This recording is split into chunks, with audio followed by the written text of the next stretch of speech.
Here's kind of my concluding thoughts on this, David. The messaging in Turning Red is not altogether cohesive. The theme of unconditional love is inconsistent. It's supposed to be the main theme of the movie. That there's unconditional love that ultimately reigns, but it is consistent. Not as in so it's not inconsistent as in there's a character flaw that is decently represented. That there's lack of love between people and individuals in the family, but excuse me.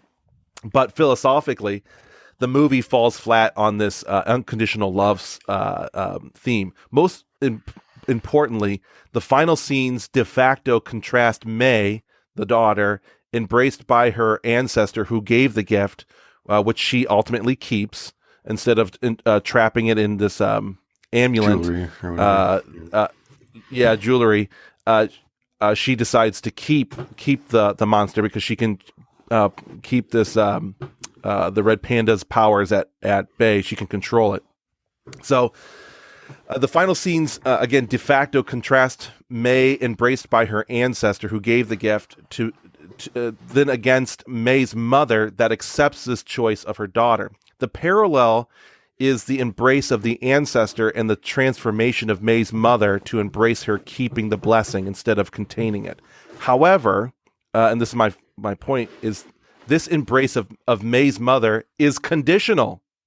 This embrace of May's mother is conditional. It's not unconditional. It depends upon May's willingness or lack thereof to honor and love her mother. So they trade places in the movie. Nothing is actually truly changed as they kind of make you feel. Everything is dependent now upon the child, and the codependency continues. It's only exchanged from the mother to the daughter. So now the daughter runs the family. The conditions of the mother's love are transformed into the conditions upon which May will love in return. There's no sacrifice except of parental duty. And if this point weren't clear enough, the writers threw in the final catchphrase to drive that point home: "My panda, my choice, mom." And that's one of the very final words in the whole movie. My panda, my choice. So now you know exactly where this movie is going. My final takeaways is that there was cinematically, there's a disjointed mapping of scenes. It's kind of all over the place. There were some heartfelt moments, like we just discussed, about the dad and even the mom with her mother, and some appropriate levity throughout. But overall, it was saturated in socio-political messaging, and ultimately is I find it a very big propaganda piece for the 33-year-olds who relate to this, who have children or are having children or want to have children, and the kind of parent that they ought to be. And if this is the kind of parenting where you are codependent upon the desires and choices of your children, to the dereliction of your duty as a parent, then what a sad world for us to live in. And it's one that the Christians should strongly oppose, because of who we are in Christ, is that we actually have a duty to our children to protect them and nourish them in what is right, good, and salutary according to who Christ is, not according to what we want or according to what they want. Ultimately, our codependency is on and in Christ alone. David, any lasting thoughts about the movie for yourself? Yeah, well, just a sort of a soft push to, if your kid if he's a boy and wants to be a girl, well, it's his choice, Yep. And that line that you had spoken it's because she's leaving the house wearing, looking like a girl, but still keeping like the panda ears and the panda tail. Yep. And so like there's a certain like transitional sort of push there that, you can be.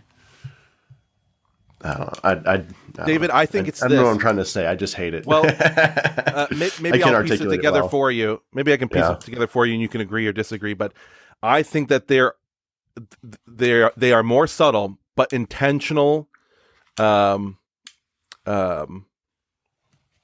what would you call them? Intentional places where Disney and these animated films in particular will take boys and they will dress them in like a costume for a second. Mm-hmm. And the boy is still a boy. There's nothing like he's not transitioning or anything like that, but they'll put it there in order to normalize it. Right. And so soft push. It's a very soft push until the time when they actually put it in your face completely, and you have become completely desensitized to this being a problem at all. Yeah. And I think that Disney does this frequently and without abandonment. And the reason why maybe some of you can't think of examples of this is because you haven't been paying attention. Yeah, I mean, you're the victim. You're the victim. Yeah. So begin to watch for these things where, especially like boys, I think boys in particular, I see men and boys in particular where they put on certain clothing, effeminate clothing, in order to, and it's just for a second. It's just like a costume. It's just like a little quick thing, but I think the duration of this stuff is getting longer and trying to desensitize us further and further because they know that by and large people are not for this. But that's kind of an aside to the movie Red, Turning Red. But it's part and parcel of what Hollywood is doing in their animated films and how they are going after your children, our children, and trying to change the projection of their Christian faith. In fact, they're attempting to destroy it and put it in its place a codependency, not that Disney has with you, but that what you have with Disney and what you have with the culture. And so they want to change places. They want their customers. They don't want to give their customers what they want. They want their customers to give them what they want, which is money, power, and influence. So be on the lookout for that because it's everywhere.